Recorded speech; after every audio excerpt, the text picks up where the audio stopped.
October is Breast Cancer Awareness Month. Joining us today is a lady who is best known for co-hosting the Ricky Smiley Show, a nationally syndicated radio show. Ebony Steele is also a comedian, dancer, and breast cancer survivor who works as an ambassador for the Susan G. Komen Foundation. Ebony, thank you for joining us. Hey, James. I'm glad to be here today. Tell us about your own pink journey. Well, my pink journey personally started 5 years ago, and that's when I was personally diagnosed with breast cancer. And a lot has happened between now and then. There were times I didn't feel like I feel today. There were times I didn't look like I look today. But in the end, we are still here for the same common cause. And I committed myself to, once I fought this disease, that I would help in continuing to make sure we come closer to a cure and bringing it to an end. Now, how important is it to increase breast cancer awareness, especially for African American women? It's very important, especially in our African American communities, because more white women will be diagnosed with breast cancer, but more black women will actually die from the disease due to lack of care, different socioeconomic statuses. It just the way that the cards have fallen in recent statistics. So especially in our African American communities, we have to empower ourselves. And what better way to do that than knowledge? And so knowing how to do our monthly breast exams, knowing where to go to get financial help, or there are programs available with free mammograms, et cetera, and working together as a whole, a community, not just women, men too, because men are diagnosed with breast cancer. About 2,000 men per year are diagnosed, but men can also help out by encouraging their wives and daughters and women in their lives to make sure they stay on top of this by getting their mammograms and doing their self-breast exams. Why do you think it's so hard, especially for African American and in the African American community, for African American women to realize there's a problem there? I think that people fear what they don't know. So even someone being originally diagnosed, initially when I was diagnosed, I'm like, okay, I know what breast cancer is. It makes sense. I know it has to do with my breast, but what is this? What is going to happen? So I had a woman that was in her late 50s, early 60s say, oh gosh, I don't want to know if I can't take it, if I find something, and because she felt like she had a lump, and I don't want to know about it. I'm thinking you can't afford not to know about it, because breast cancer doesn't have to be a death sentence anymore.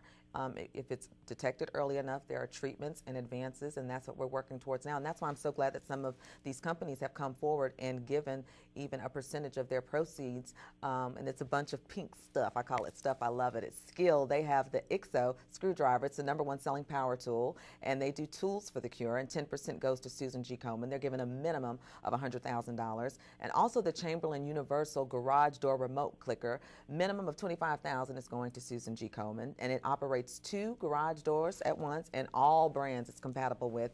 And SodaStream, where you make your own soda, they actually are doing the special editions pink soda maker and the bottle. 5% of purchases go to Susan G. Komen to support breast cancer awareness and also early detection. So you can go to tipsontv.com. That's tipsontv.com to get more information about these products, Breast Cancer Awareness Month as a whole. And like I said, knowledge is power. Let's educate ourselves.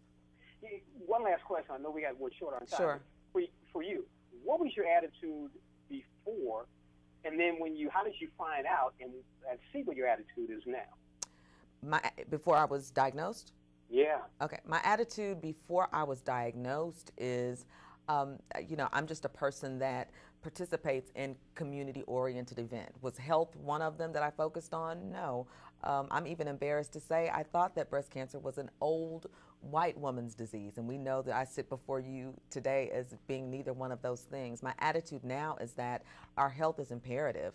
I have cousins and uncles that have had great jobs, but they may not go to the dentist because I'm scared. They may not go to the doctor and get their prostate exam because they're scared. So we have to get the fear out of it. And my attitude now is that anything is possible. Anything can happen in a good and a bad way, because things could have gone differently for me. But I'm glad that I'm able to sit here, and I'm blessed to be able to share my story and hope that I can help encourage other people to take charge of their health and stay on top of it and help to end breast cancer and other chronic diseases.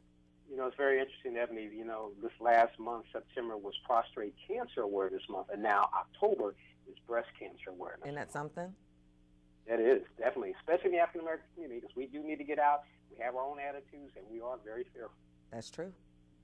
Ebony, thank you so much for joining. I really appreciate you joining us today on Urban Magazine.